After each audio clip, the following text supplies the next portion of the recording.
What's up, perverts? Welcome back to my channel. Today I will be hosting a March Madness tournament inside 2K23 with every college's best players of all time. College basketball rules will be applied, but there will be no fouling out or injuries because each team will be limited to 5 players. It wouldn't be very fair if teams like Kentucky were allowed to have a full NBA and G League roster. I ranked each team based on their average overall and placed them in regions in snake order. Out of every team I could possibly put together, UNC and UCLA are tied for first place overall, being led by Michael Jordan and Kareem Abdul-Jabbar. The other 1 seeds are Kansas and surprisingly Georgetown, but to be fair, they pretty much have 3 centers, so we'll see how that goes for them. I promise you this video took way too long to make for me to be biased and rig games. My favorite college basketball team is the Iowa Hawkeyes, and even though we have some of the greatest college basketball players of all time, this team is ass. If they make it to the Sweet 16, just do yourself a favor and unsubscribe. Why are so many of you subscribed to me? Smash that unsub button and report this video if you support human rights.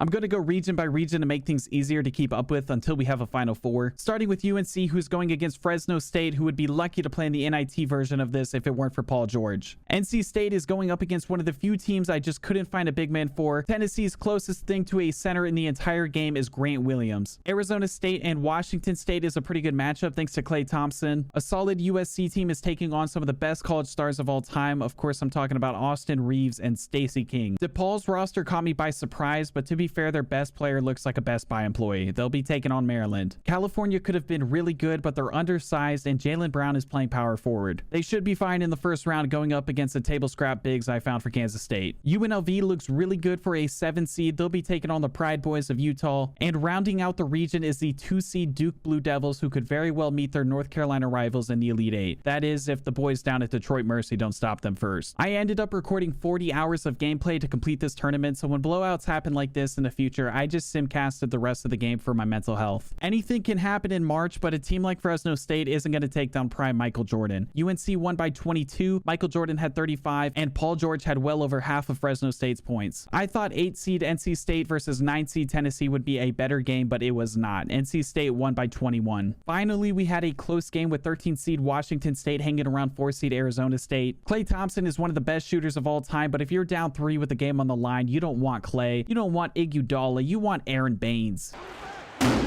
Never mind, they lost by 7. Harden had 19, and apparently Baines took that shot while still looking for his first points of the game. USC versus Oklahoma was another blowout that was led by Nikola Vukovic and DeMar DeRozan. I don't know what got into this Maryland squad, but they came to DePaul on a mission. I'm aware of Steve Francis's game, but Jalen Smith is apparently one of the best players in the all-time college basketball universe. This game didn't become interesting until DePaul's worst player on the roster, Max Strus, hit back-to-back threes. It was a 3-point game, but I think Steve Francis drank some of Michael's secret stuff for a night out at the casino. That had to be one of the ugliest possessions I've ever witnessed, but Steve is the breakout player of the tournament so far after leading Maryland to the first upset over number 6 DePaul 52-45. California forced me to simcast versus Washington State. Jaylen Brown led the game with 35 points. I don't know if Duke needs to watch out for UNLV in the next round or if they just look that good against Utah because the matchup looked like a game out of Glory Road. Nigga, the Lord done did his part already. He made you black.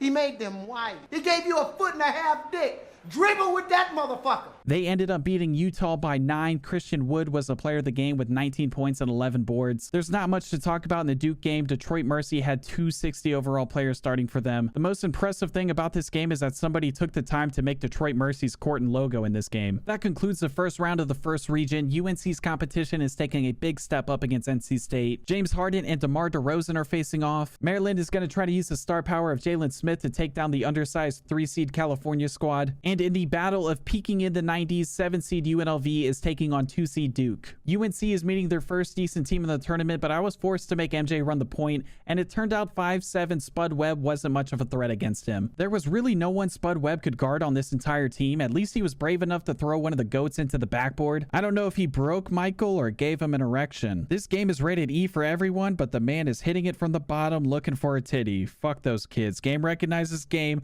The Tar Heels beat one of their state rivals by 9. USC versus Arizona State turned into USC versus James Harden, and just like all those years on the Rockets, it did not work out for him. USC won 57-50, Harden had 27, and Vukovic had a big game with 21 and 10. Maryland is a Cinderella team of the tournament so far. Steve Francis and Jalen Smith are looking like prime Kobe and Shaq. It wasn't a blowout, but almost all of the highlights were between those two, and 11 seed Maryland is advancing to play the winner of UNLV and Duke. Brown was once again the leading scorer for California, and Francis and Smith both had 23. Duke took care of UNLV, beating them by 12. They were in control the whole game, being led by Tatum with 25 and Kyrie with 22. We're in the Sweet 16 now, and UNC is taking on USC. Us LeBron meat gobblers like to compare MJ to a modern-day DeMar DeRozan, so I'd love to see that upset, but I'd also love to see a Duke versus UNC Elite 8 game. For the first time all tournament, UNC was playing from behind. USC even went up 4 after Vukovic got the and one, but the equalizer is still this Michael Jordan guy. He was double teamed but casually spun out of it and scored. Then we got Big Brad throwing elbows into faces on the screens and dunking in traffic. Vukovic one-upped him right back and even brought Vince Carter along for the ride. UNC gained momentum at the perfect time. With a couple minutes left in the fourth quarter, they took the lead, and Bill Sharman, a man who grew up in World War II, is probably wondering why he's on the same court as all these thugs with an extra bone in their foot. He was scored on twice in a row, and UNC won after coming back 52-42. DeRozan was nowhere to be found in this game with 2 points, and Jordan had the game high once again with 21. Zion showed up for the first time all tournament and started a run for Duke. Grant Hill had one of the best airball setups I've ever seen to Elton Brand. Duke was up 7, but by the end of the third quarter, the Red Mamba tied it all up at 41. With a minute and a half left, Steve Francis put Maryland up 5. Duke got it down to 1, then Zion and Jalen Smith forgot what sport they were playing. But with 10 seconds left, Elton Brand gave Francis a clear lane to the hoop for another lead change. Coming out of the timeout, Duke is still hot. They sent the double team to Tatum, and Kyrie Mein Kampf Irving hits the big time 3 to put them up 2. Maryland goes for the win from deep, but it's no good. It was a great run by Maryland. At this point, I wouldn't have even been mad if they spoiled the Duke versus UNC matchup. UNC has the 14 overall edge on Duke going into the Elite 8 game. They were going tit for tat in this one, but Michael Jordan is by far the most overpowered player in the game. All of a sudden, we forgot how to play defense, and it's looking like a dunk contest. Never mind, there should have been a lot more technical fouls in this tournament. Apparently, if you take off the foul limit in this game, the players will sexually assault each other from time to time. It's a tie game, but MJ is scoring while double teamed, contested, and falling over. Seems fair. It's now a 2-point game with 2 minutes left, and Tatum gets payback for earlier by throwing Jordan down on the drive. I don't know why he's protesting. He's clearly at fault here. Must be a genetic issue. I swear to God, Jordan is the fruitiest player in this game. Zion has a chance to take the lead off the free throw, but he misses, and Vince Carter cherry picks for a 3-pointer. You say one anti-Semitic thing and 2K destroys your in-game IQ. Kyrie misses a 3 in traffic and fouls for the and one and game sealer. UNC is the first team advancing to the Final Four after beating Duke 53-46. The winner of this next region will play UNC in the Final Four. First up is Kansas taking on Stanford, which is in this tournament thanks to the bravery of one woman who shot out the 7-foot Lopez brothers. That thing was probably sounding like an alleyway in Chicago for a month after. Oscar is one of the best players in the region for Cincinnati, but this team has a huge height disadvantage versus Minnesota. Marquette is worth watching. They're stacked, but if Jay Crowder keeps growing out his hair, Dwayne Wade might try to turn him into a woman. They're taking on Virginia, who I expected to be much better. Illinois is overrated. They range from 6'3 to 6'7, so they could very well be upset by Oregon State's duo of Gary Payton and Gary Payton II. Wake Forest lacks serious height at the 1 and 2. They're taking on the athletic Georgia Bulldogs. Houston is absolutely stacked, and then there's Quentin Grimes. They're facing Oregon, and it's just sad that with all the funding and neon uniforms they have over there, they still haven't produced better talent than Oregon State. Memphis is a 7 seed thanks to their great point guards and great hair. They'll play 10 seed Auburn, led by 96 overall Charles Barkley. And one of the best teams in the tournament, the LSU Tigers, will play my hometown Iowa Hawkeyes. If it wasn't for Will Chamberlain playing like there was a catalog of women waiting for him at his hotel room, this could have been the biggest upset of the tournament. Stanford was hanging around the whole game and only lost by 12. Cincinnati handled business against Minnesota, winning by 14. Only 3 players were able to score for Minnesota, and the Big O had 15, 5, and 5. Virginia was hanging around, but Marquette was able to pull away with pure athleticism. Marquette won by 8. Ralph Sampson had 22, and Wade also had 22. Oregon State was looking to pull off the biggest upset yet. Gary Payton Sr. brought them within 1 late in the 4th. Gary Payton Jr. is going to have an awkward car ride home. He was out-rebounded by Don Ole and was scored on again by him in crunch time. Gary Payton Sr. went for the buzzer beater, but it was no good. Tough loss for Oregon State. I would understand if Gary Payton wanted to pull the belt out on his son after this one. GP1 had 27 of their points, and Don Ole dropped 17 on GP2. Wake Forest was in trouble in the 4th quarter, but Tim Duncan started to take over with some good old fundamentals. And little Muggsy Bogues hit a big-time shot, and with the paint clogged, he got the offensive rebound and the assist for the 3 and the game. Wake Forest survived by 7 points. Houston was a Simcast game. They won by 30. I was surprised this game wasn't closer with Auburn having a 96 Charles Barkley, but Memphis won by 18, being led by Penny Hardaway's 23, 7, and 6. I don't know, maybe this game's just too unrealistic. Iowa has 2 of the best college basketball players ever in Keegan Murray and Luka Garza, but they didn't demolish LSU. The round of 32 will feature the Battle of the old heads with Wilt taking on Oscar. Wade is going to take on his home state of Illinois. Got a great matchup between Tim Duncan and Wake Forest against Hakeem and Houston, and Derrick Rose and Memphis are taking on these stacked LSU Tigers. Cincinnati's biggest player is 6'9" Kenyon Martin, and they had some issues to say the least dealing with the front court duo of Embiid and Wilt. By the time Joel started hitting hook shots from 20 feet deep, it was a wrap. Illinois versus Marquette was close but not competitive. Wake Forest versus Houston was a back and forth game the whole way. Birdsong was guarding CP3 with a minute left, but voluntarily got himself screened, which gave CP3 an easy jumper to put them up 3. And Birdsong lost the game for them within 2 plays. He turned it over and was guarding thin air, which led to an easy dunk for John Collins. I thought this Houston team had the potential to win their region, if not the entire thing, but CP3 and Timmy D are advancing to the Sweet 16. It might have had something to do with the fact that Houston's leading scorer in the game was Quentin Grimes with 14 points. And another upset alert in the region, Memphis was gaining separation from LSU in the third. It did not help that Prime Shaq couldn't make a free throw, but he and Ben Simmons did pull enough brain cells between the two of them to bring them within 3. But here in the fast break, Derrick Rose gets the alley-oop past Shaq to Jalen Duren to put them back up 5. Then Derrick Rose and Penny Hardaway finished LSU off by having their way with one of the greatest plumbers of all time in the paint. LSU fans don't feel too bad. Derrick Rose had 31 and 6, but he never passed the ACT, so I suppose this deserves an asterisk. Marquette has been a solid team so far, but they don't pay their athletes enough to compete with this Kansas team. Kansas won the biggest Sweet 16 blowout yet by beating Marquette by 16. Wade had 34 of their 43, and Joel and Wilt both had near double-doubles. Memphis was confident enough to never send the double team against Tim Duncan, and it was their downfall. He really just dominated them with sound fundamentals, and he's probably going to leave the arena in jeans and go home to play World of Warcraft. The Elite 8 matchup is Wake Forest versus Kansas. Winner plays UNC. Wake Forest has 2 of the best 3 players in the game, but thanks to Paul Pierce and Joel, Kansas has a 29 overall advantage. And just like UNC, Kansas decided to take advantage of the disabilities on the other squad, that being Muggsy Bogues and Chris Paul's height. They went on a 10-0 run to start the game. It's really not fair when Muggsy's going against these 7-footers. It looks like one of those modded out 2K videos where they make LeBron the size of a pencil. Muggsy still wanted the smoke with Wilt Chamberlain, but what's he gonna do? Punch little Wilt to stilt like a speed bag?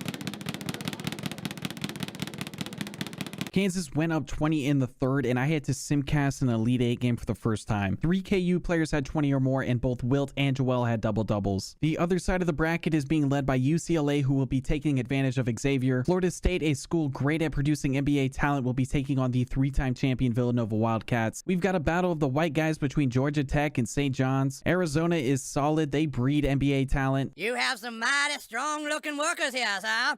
I'd be willing to offer you $40 for 2 of the white ones and $50 for the blacks. They have a decent matchup against John Stockton and Gonzaga. After all those hookers and strippers they used to recruit, Louisville is just a 6 seed taking on 11 seed New Mexico, whose point guard is 6'9" Danny Granger, and I'm pretty sure he was a power forward. The 4-time champ UConn Huskies are a solid 3 seed taking on South Carolina. KD is leading Texas as a 7 seed against 10 seed Washington, and the Kentucky Wildcats are the 2 seed in the region. UCLA beat the piss out of Xavier 70-40. Florida State beat Villanova by 20. And I've said it before and I'll say it again. Chris Mullen looks like a cop and he acts like a cop. You surround him with minorities and he'll start shooting like they're reaching for their wallet. The 13 seed St. John's College went up 10 at one point in the game while only having Ron Artest at center. Georgia Tech eventually was able to take advantage of that and took the lead back late in the 4th. Mo Harkless had an open 3 that would have put St. John's back on top, but instead it led to an easy 2 and the win for Georgia Tech after a 4-17 run in the 4th quarter. Prime Richard Jefferson is a freak of nature, and Arizona beat Gonzaga by 10. 6 seed Louisville needs to buy some higher end hookers. They were blown out by the 11 seed New Mexico Lobos. UConn, to no surprise, took care of business against South Carolina. Texas was tied with Washington in the 4th quarter, but having 3 7-footers in their starting 5 paid off. The Kentucky game was close but never in question. Jaden Ivey was the scoring leader for the Boilermakers with 19. UCLA is looking for another blowout win against Florida State, but Georgia Tech looked awful in their first performance, so Chris Bosh needs to turn into prime Jurassic Park to get past Arizona. 11 seed New Mexico needs Magic Johnson 2.0 to have a flawless game to pull off another upset against one of the most winning colleges of all time. And KD is the highest overall player between Texas and Kentucky, so there's another chance of an upset in this one. UCLA beat Florida State by 9, being led by Westbrook with 17. The Georgia Tech Arizona game was close going going into the fourth quarter, but Arizona guards grew up in the and one mixtape era, and it was showing. They pulled off the upset to play the top seed UCLA in the next round, being led by none other than Richard Jefferson. New Mexico was going down to the wire with UConn, and 2K must really want UConn to win this one. Somehow this borderline technical wasn't even called for a common foul, so Danny Granger decided now was the time to hit some of the clutchest shots in the entire tournament. He put them up 7 with less than a minute left in the game. UConn fouled their way back to within 3, and they had a shot to tie the game, but Kemba Walker forgot to do his step back, and New Mexico pulls off another upset, taking out the 3-seed Huskies by 4 points. I might have created a monster after making Danny Granger a point guard. He had 29 points on 9 for 14 shooting. UConn had some of the clutchest shooters of all time, but Andre Drummond was a man leading the comeback attempt. Texas's big man game did not work against Kentucky. Prime AD and Boogie completely shut them off in the first half, and Devin Booker was showing off his light skin powers. They went up 16-2 and never looked back. This Sweet 16 is going to need to sell churros and tequila at the arenas. UCLA is taking on Arizona, and I need Danny Granger to have another perfect game against Kentucky, because at this rate, he looks like the only player capable of taking down a 1 seed. UCLA started off the game on a 7-0 run, but Arizona came back off pure athleticism. Although their leading scorer so far, Richard Jefferson, can barely get a shot off against these hippies. Richard ended up just playmaking for Gilbert Arenas, who was getting hot, so Bill Walton decided his best option was to try to put him in a wheelchair anytime he entered the paint. Arizona came back again thanks to a few good plays and Westbrook thinking he's a 3-point shooter. The entire Arizona team got hot in the third quarter and went up 7 after some impressive dunks, and once again,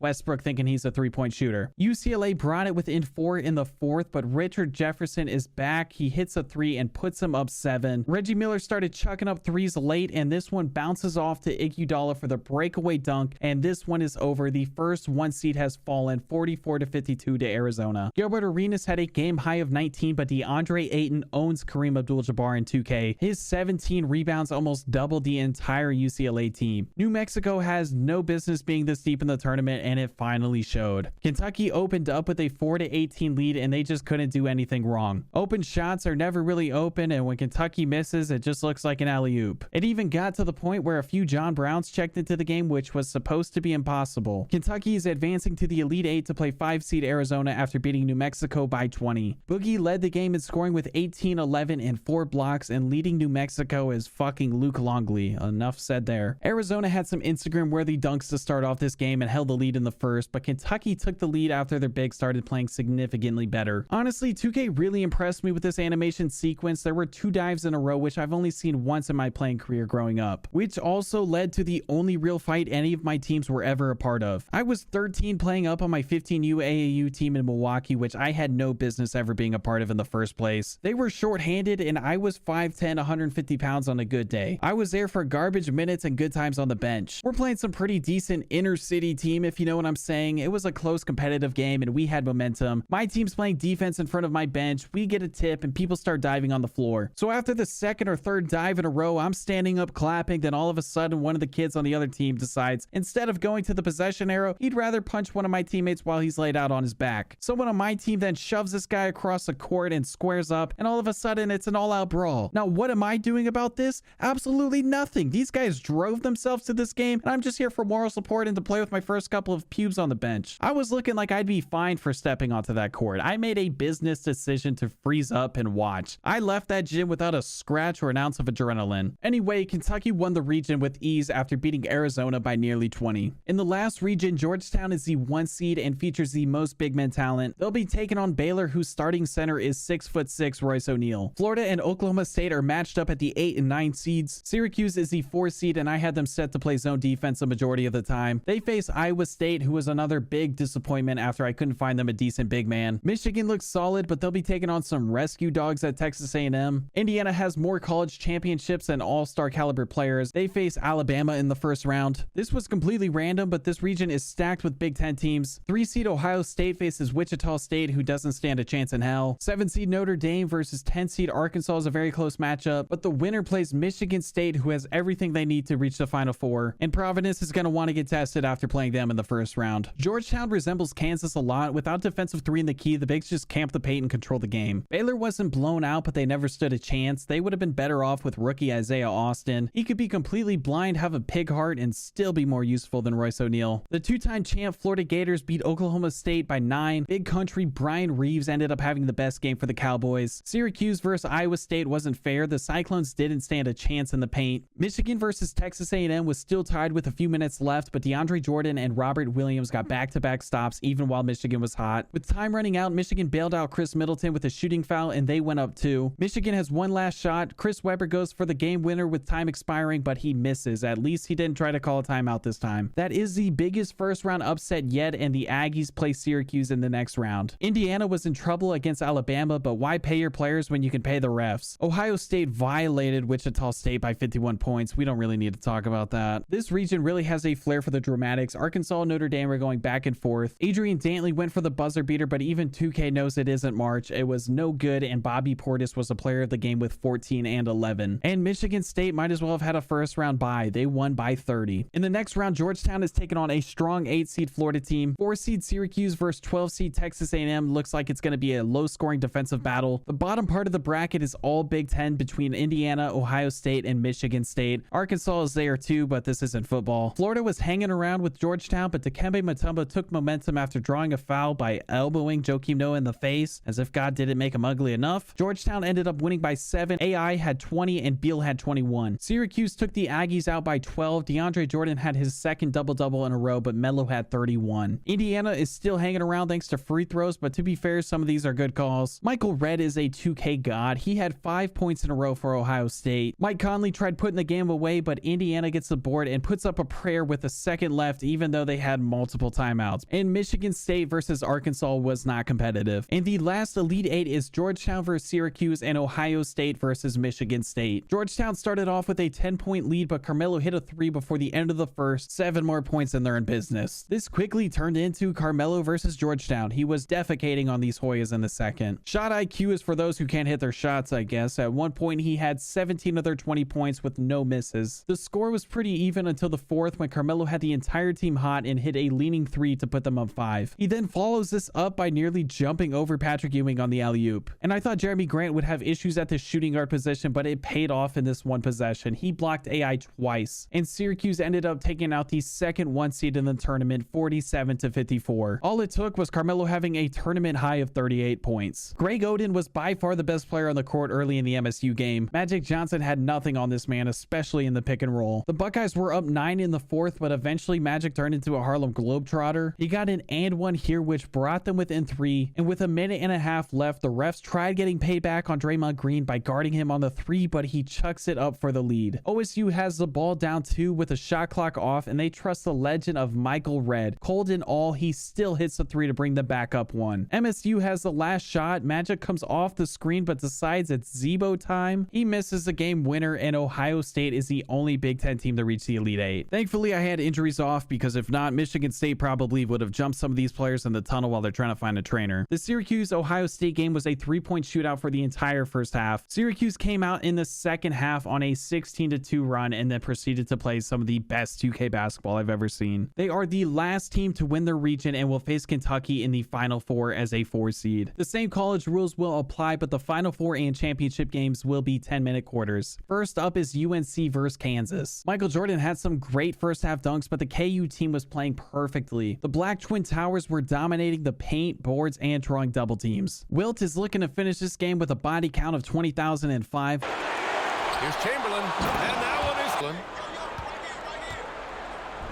And a two-hit! Yeah, that just comes down to a lack of effort. The defender has to do a better job fighting through the screen. Covers.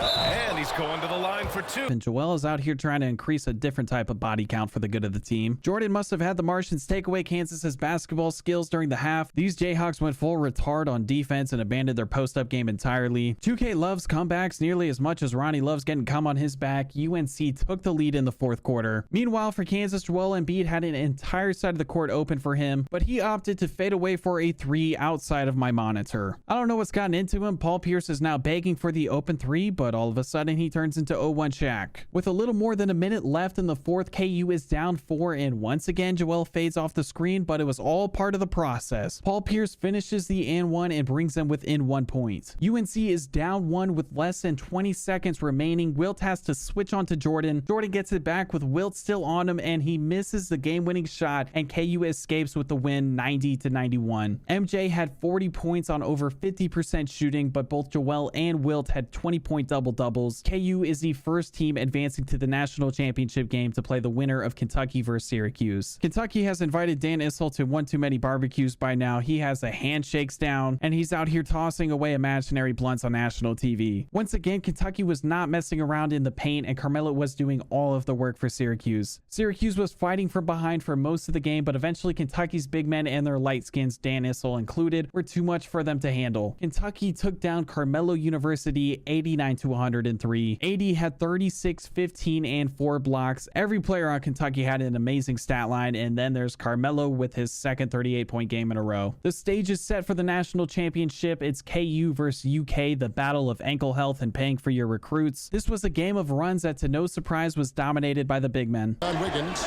Booker, to the middle. Here's Cousins, and here's Chamberlain, and it to the paint. Here's Cousins, and denied.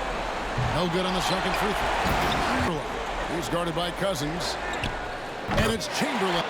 Cousins has got 11 rebounds in the game and finished off by Davis. Up until the fourth quarter, the largest lead of the game was 5, but then all of a sudden Kentucky disappeared. A 60-65 game turned into a 63-82 blowout. Kansas couldn't do anything wrong in the fourth quarter, and that gives them the all-time championship. The John Brown minions are pumped. They can't even figure out how to use a podium correctly, and Joel Embiid is the MVP. Wilt led the game in scoring with 28. The Jayhawks had 9 blocks in the game, and AD had a Kentucky high of 23. That's going to do it for this one. When March Madness comes around this year, I'll put together another bracketology tournament for prizes, so stay tuned if you're interested. Stay warm, my sexy Midwesterns in Iowa. Please figure out how to recruit. Psst. Pay them. Send hookers to their hotel, please. I can't take it anymore. Much love, and I will see you in the next one.